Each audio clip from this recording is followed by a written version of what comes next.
Hi, this is Governor Ron DeSantis. I have a positive update about my wife, Casey DeSantis. After going through both treatment and surgery for breast cancer, she is now considered cancer-free.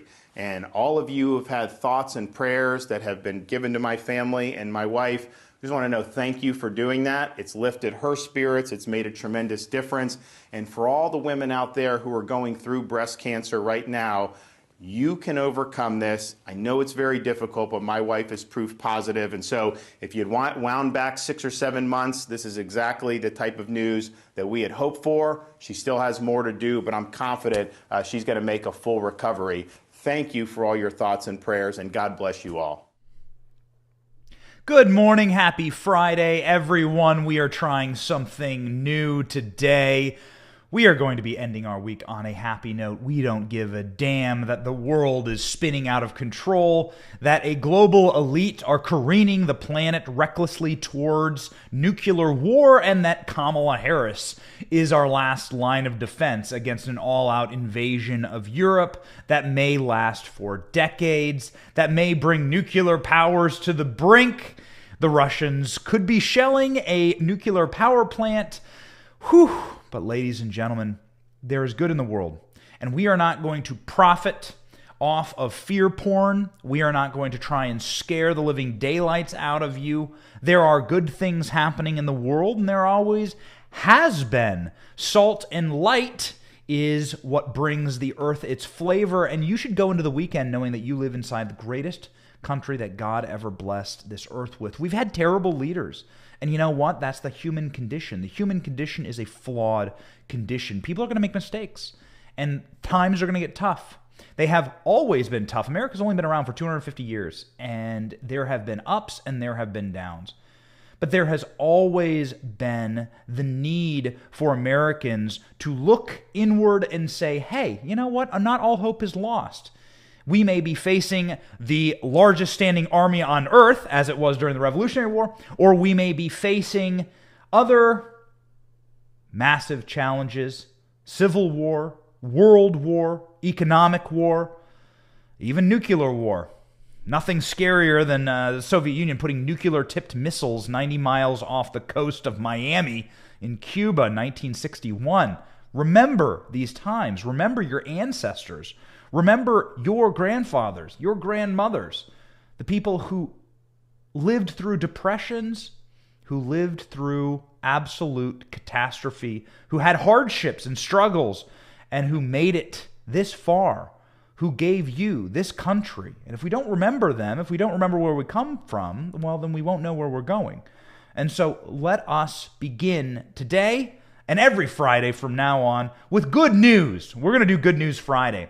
Our first piece of good news, is a prayer answered. Ron DeSantis and the First Lady of Florida announced yesterday that the First Lady of Florida, her name is Casey DeSantis, is cancer-free. Reading to you from FoxNews.com.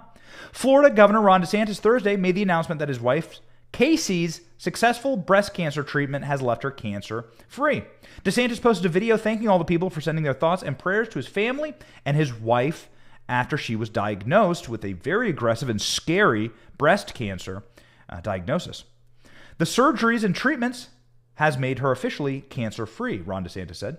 Thank you for doing that, DeSantis said of those who sent prayers to his family. It lifted her spirits and it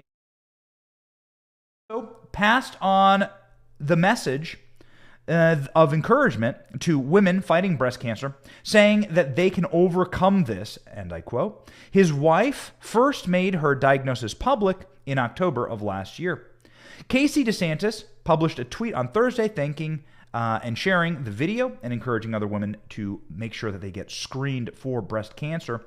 Ron DeSantis has a beautiful family, little kids, a 1-year-old. I have a 1-year-old. Ron DeSantis has 3 children.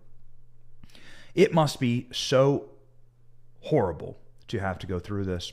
Not only does he have the weight of the world, the political world on his shoulders, but also just being a father, it is his own weight. Considering the horrific reality that you could be raising your kids alone, man, I couldn't imagine. Truly, Ron DeSantis and Casey DeSantis were getting their cancer treatments here in Tampa. We were able to see them for a number of events. We were able to chat with Ron DeSantis behind the scenes. An amazing thing that the governor told me in private was that he and his wife always traveled home every single night to be with their children, even through the cancer treatments for his wife. We pray for them and we thank the Lord that they are safe and that they are cancer-free. What a blessing to be healthy. My wife, who's a nurse, always says this. She's like, you know what? Your health may not be your number one priority today, but there will come a day in your life where it will be the only thing that matters to you. Every single person will wake up one day and their health will be the number one precious thing in their life. You've probably been through experiences with some members of your family having cancer. Let us know in the comments, ladies and gentlemen, if you've seen miracles happen in your life or if you've experienced struggles with cancer. The vast majority of Americans have. I certainly have in my life. And it has been such an important lesson over the last 2 years about maintaining your health. The Bible says that your body is a temple and that you should treat it like a temple. And so treat your bodies like a temple. A healthy mind, a healthy body is the way that God wants you to live. And it's certainly the way you should live. And it leads to the best results in the best outcomes, whether it be COVID-19 pandemic or whether it be you just wanting to raise your kids and chase after them in the yard, you know. Live a healthy life, healthy mind, healthy body, healthy brain. That is the life that you are intended for. Well, with Ron DeSantis here, we are deeply happy for it. Casey DeSantis says this in closing: "There are no words to express how truly blessed and grateful and humbled I am to hear the words cancer-free," Casey DeSantis writes.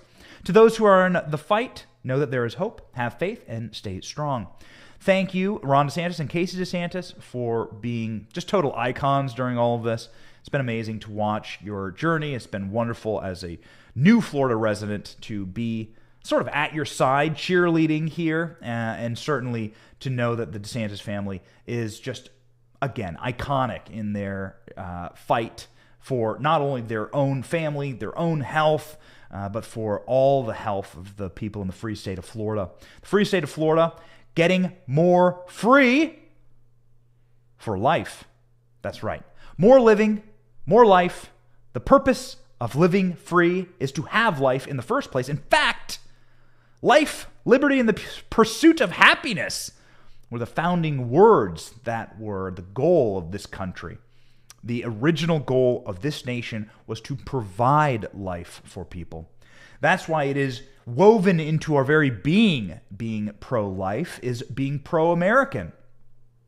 We are very happy to report that in other good news this week, Florida has passed a 15-week abortion ban, meaning you are going to have to, you are not going to be able to essentially have, the opportunity to murder a child all the way up to the point of birth. And this is a ghoulish and evil act. Obviously, we are very, very pro-life on this channel, and we are very proud and happy to see pro-life legislation being passed around the country. We believe that is a great sin and a great evil. Florida's Republican-led Senate on Thursday gave final passage to a bill to ban abortions after 15 weeks of pregnancy, putting the state one step closer to adopting the limit under review by the U.S. Supreme Court. Final legislation passed 23-15 in the Senate, and the bill will go to Ron DeSantis, a Republican, who has promised to sign the measure into law. DeSantis is pro-life and voiced support for the concepts of this bill, his spokesperson said earlier in the day. Unlike Catholic Joe Biden, who on Ash Wednesday this week said that, he's just doesn't agree with his own church, doesn't agree with his own pope, doesn't agree with the Ten Commandments, doesn't agree with the teaching of his church, and wouldn't want to get into a theological debate with a reporter that asked him, why are you pro-abortion? Why are you pro-murder? This is a bad thing. Why can't you just be outwardly expressive and supportive of the teachings of your church? It's like a big deal. Joe Biden said that he's not going to judge or put a moral weight on anyone else's decisions, except for getting a COVID vaccine to work, or except for calling Republicans like Ron DeSantis Neanderthals, which he did, or calling people who don't like your voter fraud bills Jim Crow 2.0, or Jefferson Davis, or whatever, right? Like it's Bull Connor. That's right. Bull Connor. Man, I was trying to come up with that. That's what they wanted to call you if you didn't support full election takeovers. Yeah, but Joe Biden's not going to judge other people, right? That's what Joe Biden said. He's not going to judge anyone as it pertains to his church's 1,000-year teaching that murder is wrong. Unbelievable, these people. It's wonderful to see that in the free state of Florida. It's wonderful to see inside of the National Senate, the federal Senate, Republicans growing some balls finally. The Senate GOP has passed a resolution to kill COVID-19 emergency powers. Thank God. This is how you do it. Ladies and gentlemen, reading to you from the Hill. Senate Republicans on Thursday passed a resolution to nix the coronavirus national health emergency on their second win in as many days amid Democratic absences. Senators voted 48-47 on the resolution, spearheaded by Roger Marshall of Kansas. Good job, Roger Marshall. He's coming on the show next week. A day after they were able to pass a measure to kill Joe Biden's vaccine requirement for healthcare workers. You may remember that's the one requirement that was upheld in the Supreme Court because of weakness through Kavanaugh, I think. Kavanaugh and Amy Coney Barrett, I'm not sure exactly, sided with the libs to have the CMS mandate upheld. The vaccine mandate for all workers in America, that got killed by the Supreme Court in a 6-3 decision, but the CMS mandate was upheld. A horrible decision, very terrible, very stupid. Why would you narrow it in on one group of people who, by the way, have been serving in the front lines of all of this and guaranteed have their various levels of immunity or their various levels of objection, right? They're the healthcare workers. They should know best for their own health, but for some reason, Joe Biden and the Supreme Court thought that that would be the way to go. The Senate has slapped it down and has defunded that measure. I would ask him to listen to the people and the end of this declaration of emergency, Marshall said in an appeal to Biden ahead of the vote. Both parties were in line, but Republicans were able to exploit Democrat absences. There are absences of Mark Kelly, Dianne Feinstein, and two other absences in the GOP, Jim Imhoff and Richard Burr. But that gave the GOP the majority, 3-2 as far as the absences, and so they were able to get this done 48-47. That's how it works. So the GOP is defunding the emergencies on the Senate, inside of the Senate for COVID-19. Of course, the emergency is the pretext that, quite frankly, we should pass laws to make it much harder to declare emergencies, in my personal estimation, because this emergency has been ongoing now for multiple years. It gave godlike powers to the executive branch. That shouldn't happen. We do not live inside of a monarchy. The executive branch was never intended to say, hey, look, it's an emergency. I can do whatever I want. You saw the results of that in Canada with Justin Trudeau. So the Senate taking a hardline stance here, and allegedly, according to this reporting, every Republican got in line and voted to end the COVID emergency, which is 100% right. You now see, in other good news, the NFL has dropped all COVID protocols. No mask, no testing, no vaccine requirement in the NFL at all. That's a step in the right direction. That's really good. States around the country dropping their mask mandates. Now, whether that's for just callous political calculations, of course it is, but nonetheless, these political weapons, these political tools are collapsing. Thank God for the truckers. The Canadian truckers showed you exactly what happens when emergency, godlike orders are taken and absorbed by some of the most evil, authoritarian, fascistic leaders in the world. And Justin Trudeau is certainly one of those. What type of shredding your constitutional and civil liberties go through when people like Trudeau or Biden get emergency powers to do whatever the hell they want. It's not what a democracy, and it's certainly not what a constitutional republic should be allowing, and 2-year emergencies is enough. End it. End it, ladies and gentlemen. Ending fraudulence and ending Very bad practices is something that is happening right now in the state of Arizona. Our fourth very good story from this week. The Arizona legislature sends a measure on voter identification requirements for mail-in ballots and in-person voting for the November 8th ballot. Boom. Very, very good news here from Arizona, one of the most contested and controversial states in 2020. A state that you may remember Fox News was like, Arizona goes for Biden. Like at 5 in the afternoon. It didn't make any sense. It's now become a meme. Exactly how ridiculous that call was.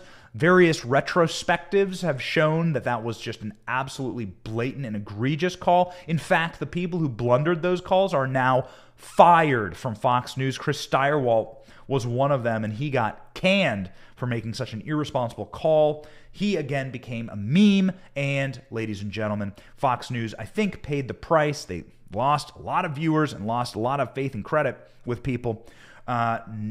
Now we are watching the Arizona legislature finally do something about the controversy. What I am alleging here is simply this. Nobody cares on my side.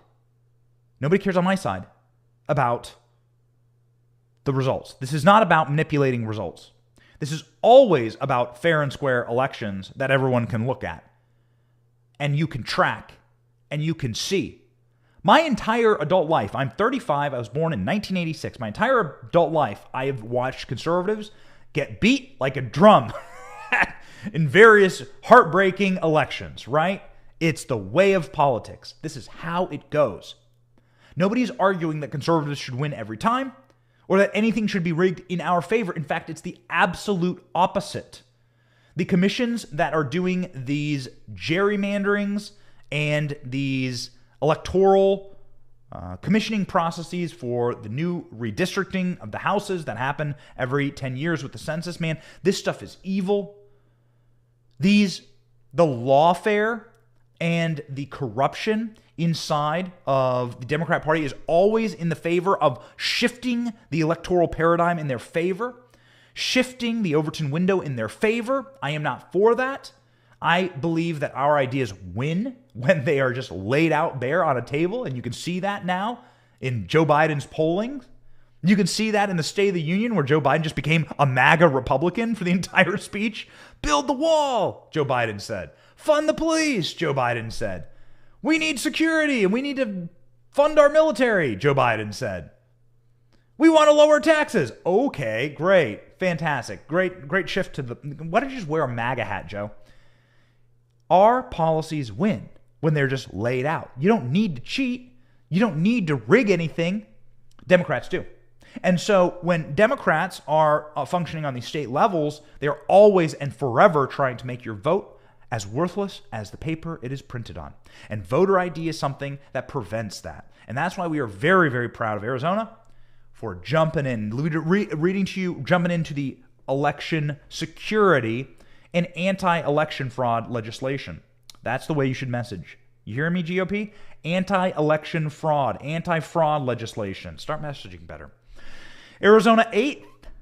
On Arizona 8, Arizona's voters will decide on a measure making multiple changes to Arizona's voter identification and mail-in ballot policies.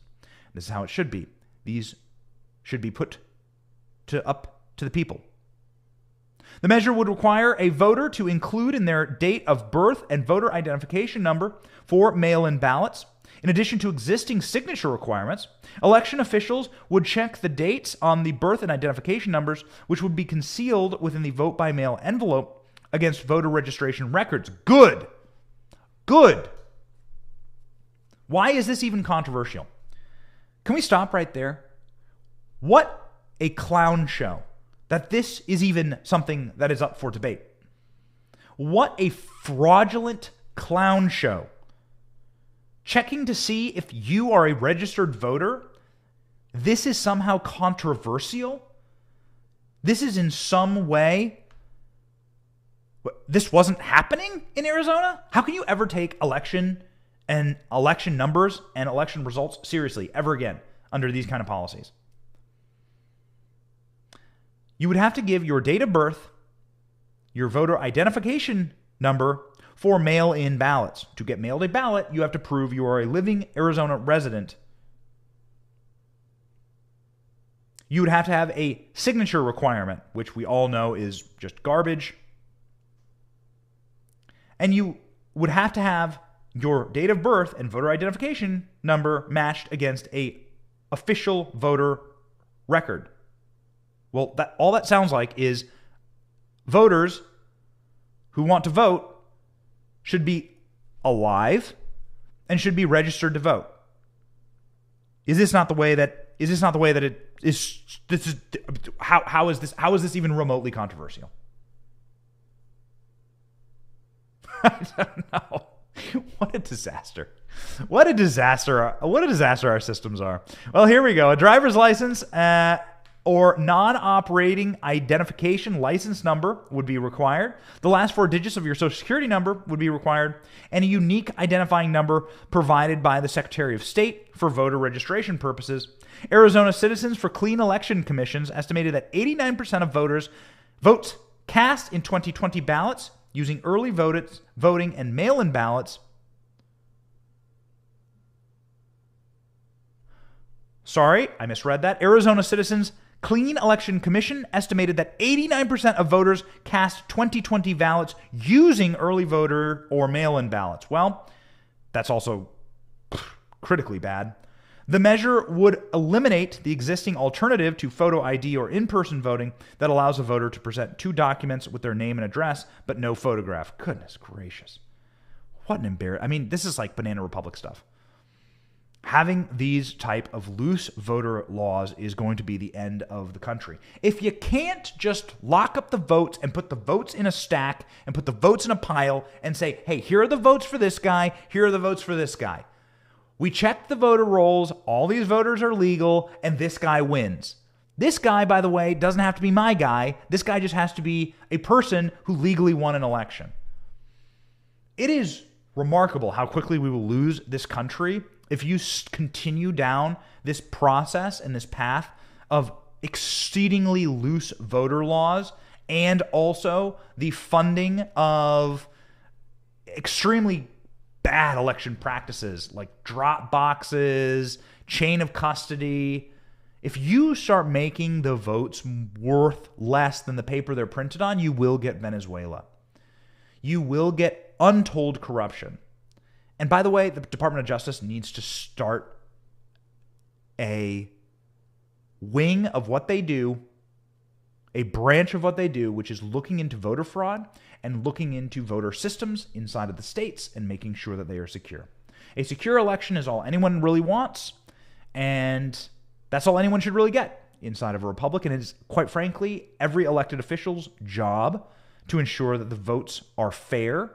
The erosion inside of our system is not worth it. It's not worth your small tertiary power grab. And I think Democrats are going to feel that pain this November. Democrats are going to feel the pain.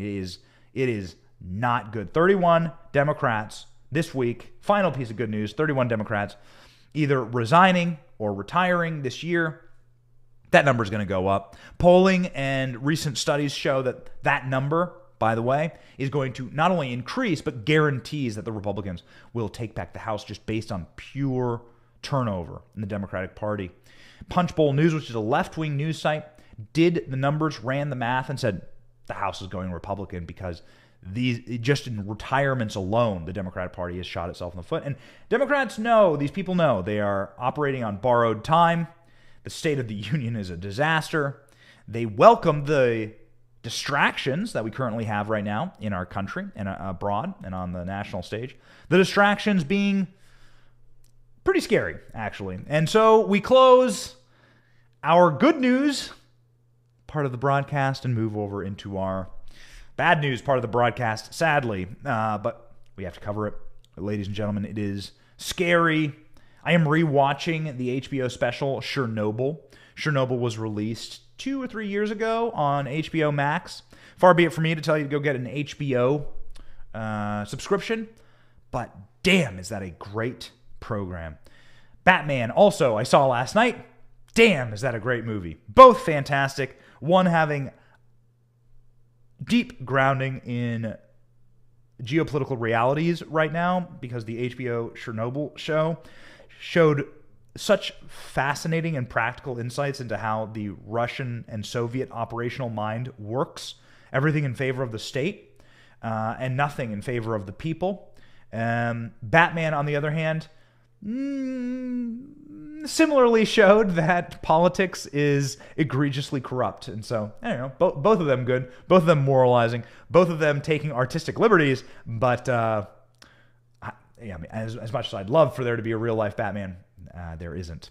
Except for, I guess, Donald Trump said he's Batman one time in a helicopter ride at the Iowa State Fair, but that's another story for another live. Here's what's happening right now in real time. It seems like the Russians are spiraling towards attempting to recreate Chernobyl as they are attacking, or at the very least, being reckless in an assault on the largest nuclear power plant in Europe. U.S. Embassy in Kiev calls Putin's shelling of Europe's biggest nuclear power plant a war crime. Operator says staff are working at gunpoint as Biden gives Ukrainians in America protected status during barbaric invasion. So here's what happened last night. The largest nuclear plant in Europe was being fought over in Zaporizhzhia, Ukraine. It was being fought over and it got set on fire. Now, the reactor didn't get set on fire like in Chernobyl. In Chernobyl, the meltdown happened because of incompetent engineering, incompetent management of the reactor, and a series of safety protocols that were not followed, leading to the explosion and the meltdown and the radiation fumes that killed up to 5,000 people eventually in all manner of cancers, and condemned an entire 1,000-mile radius of Ukraine into unlivability. What happened here is that there was a fire inside of a operations station, not inside the actual reactor itself. Nonetheless, scary. Here's what the Daily Mail reports. The U.S. Embassy in Kiev, I've been using the Russian pronouncement, the Ukrainian pronouncement is Kyiv, has called the shelling of Europe's biggest nuclear power plant a war crime. Europe's largest nuclear power plant at Zaporizhzhia in Ukraine was attacked by Russian troops overnight. The gun battle and shelling by Russian forces sparked a fire in the complex, with firefighters being blocked from going in, so the fire began to rage. Embassy staff said the attack was proof that Putin has taken his reign of terror one step further. Secretary of State Antony Blinken called the attack reckless, said NATO will defend its allies. On Wednesday, President Biden said it is too early to tell whether Putin had committed war crimes. Putin ramped up his atrocities as the Biden administration stepped into the spiraling refugee crisis. Homeland Security has offered protective status to Ukrainians living in or visiting the United States. Flames were eventually doused after several hours as the Russian forces moved in and captured the plant. President Zelensky accused Putin of resorting to nuclear terror and risking a catastrophe 6 times worse than Chernobyl. They said that this plant is 6 times more powerful and larger than Chernobyl, and so it would be 6 times worse or if there were, God help us, a meltdown. Zelensky said that if one of the 15 nuclear reactors in Ukraine blows, it is the end of Europe. Well, it is certainly the end of Europe as we know it right now. There is a lot of recklessness going on, but unfortunately, it's not only coming from the Russians, but the Russians are indeed attempting to destabilize the region. Right now, what you have with Vladimir Putin, in my estimation, is that Vladimir Putin has thought or underestimated the West. I think Vladimir Putin thought that the West would be extremely weak, they would roll over, and allow him to simply gobble up Ukraine. Ukraine, for their part, has stood strong. I saw shocking photos of 18-year-olds with 3 days training heading to the front lines in Kyiv just this morning. I mean, this war is atrocious and having a horrific toll on these people. And we feel incredibly bad for them. We don't want people to get hurt. We don't want civilians to get injured. We hate the images we're seeing out of Ukraine. We are disgusted by them. Strength, ladies and gentlemen, is the only way you do not get what's happening right now. America projected weakness Putin picked up on that weakness, thought that he could go into Ukraine the way he went into Ukraine under Barack Obama, or Georgia under George W. Bush, the way he eviscerated various cities in his sphere of influence when they rebelled against them. He thought he could just pull the same tact, and the only reason he did it is because he knows that American leadership is weak. The Europeans are leading the way here, and things are beginning to slog down and spiral out of control, and now Putin's just he's too far in. He's too far in. The bear is in the bear trap, so it's just going to start lashing out, and that's what you're seeing. You're seeing destructive and horrific civilian fighting and targeting of civilians, even the targeting of President Zelensky. So this, according to the Daily Mail as well, Zelensky has survived 3 assassination attempts this week alone. Zelensky, the president, 44, survived 3 assassination attempts this last week. Mercenaries from the Kremlin-backed Wagner Group and Chechen Special Forces were assigned and sent to Ukrainian soil to kill the Ukrainian president. They were foiled by subversive anti-war members within the Russian Federal Security Services who alerted Ukrainian officials. So that's crazy. So the Soviets, the Russians are telling Ukrainians that there are kill squads going in. Crazy. This is wild, man. This is wild.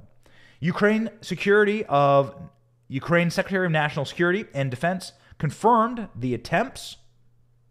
One group repeatedly tried to kill the president of Ukraine was and is called the Wagner Group.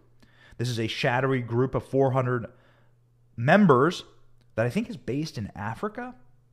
But they were given a 24-name kill list. The other group is Chechen. That is the Muslim minority that lives within Russia's borders, which are elite soldiers and part of the Russian National Guard, and they are known for their brutal tactics. Zelensky admitted he knows he's a Russian #1 target. So, yikes. I'd watch the movie on this, man. This is just insane. Espionage, assassination attempts, nation fighting for its life. Ukraine, I believe, is being accepted into the European Union, and they're getting a lot of armaments, but is it all too late?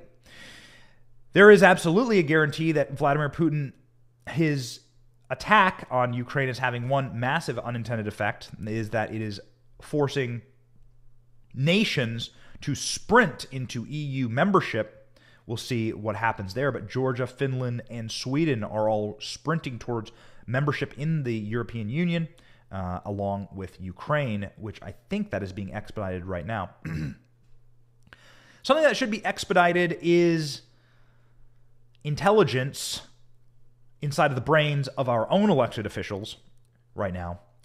It is not helpful to have people like Lindsey Graham coming out and calling for the assassination of Vladimir Putin. You probably saw this. What happened was Lindsey Graham went very public yesterday talking about the needs for a Brutus in Russia. Of course, that is a call out to Roman Brutus that stabbed Caesar, Julius Caesar, in an assassination, or calling for a Nazi-style assassination. There were Colonel Stauffenberg tried to assassinate Hitler. Here's Lindsey Graham on Fox News last night calling for the assassination of Putin. Not helpful. Somebody in Russia has to step up to the plate. Is there Brutus in Russia? Is there a more successful Colonel Stauffenberg in the Russian military? The only way this ends, my friend, is for somebody in Russia to take this guy out. You would be doing your country a great service and the world a great service.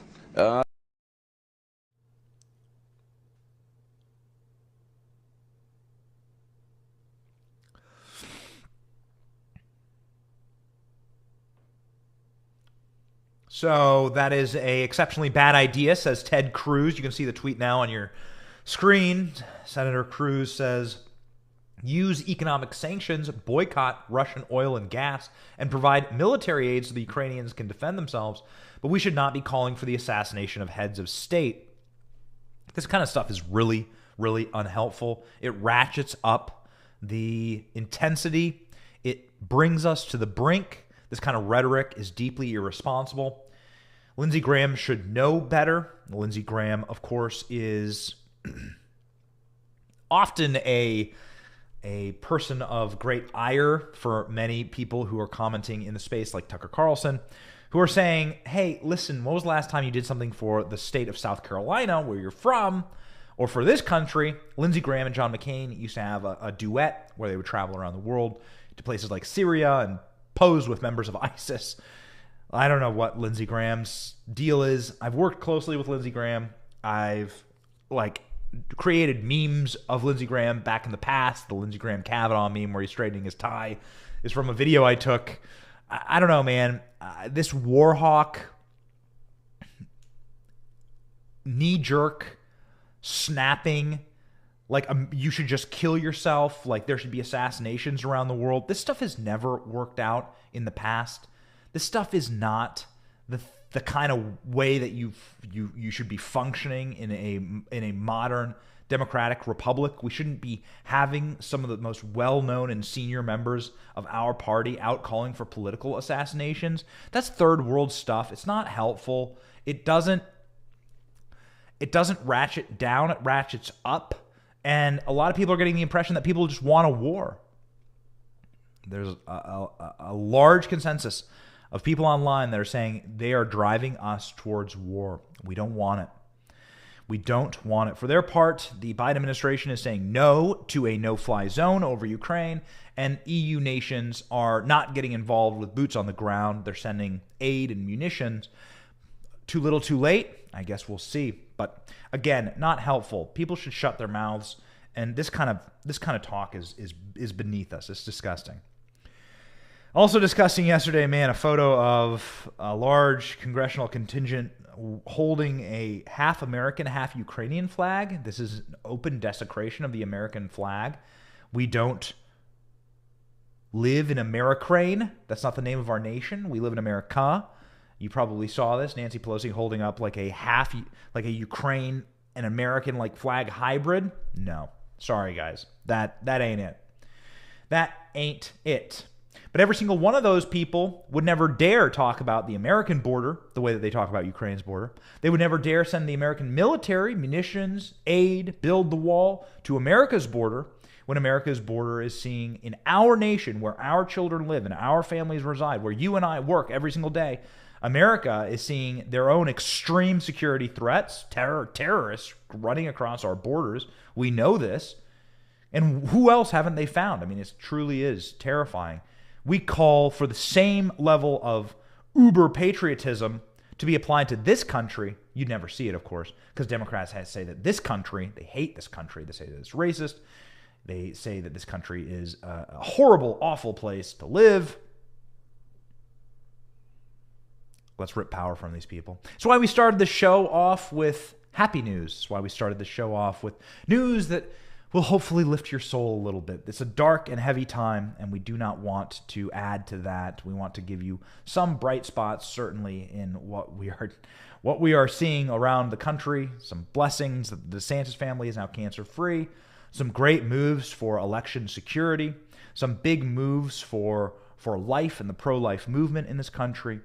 And some real happy news as far as the COVID-19 tyranny ending. Man, where did Dr. Fauci go? The number one missing person in the world right now. Dr. Fauci. Boy, just like that, vanished.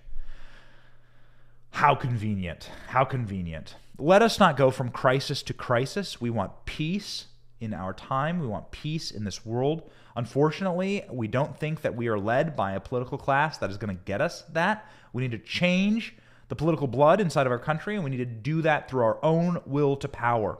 Will to power. We still hold the keys to all of the power in this nation, and we can change this country if we wish to. That's why we do this show every single day. We hope that it encouraged you, and we hope that it lifted your spirits just a little bit. This was a long week. We had the State of the Union. We were late broadcasting, well into midnight a couple of nights this week, and we thank you all for watching along. God bless you. Have a wonderful weekend. God, family, country. That's what we're all about on this show, with one goal: save America. My name is Benny Johnson, and this is The Benny Show.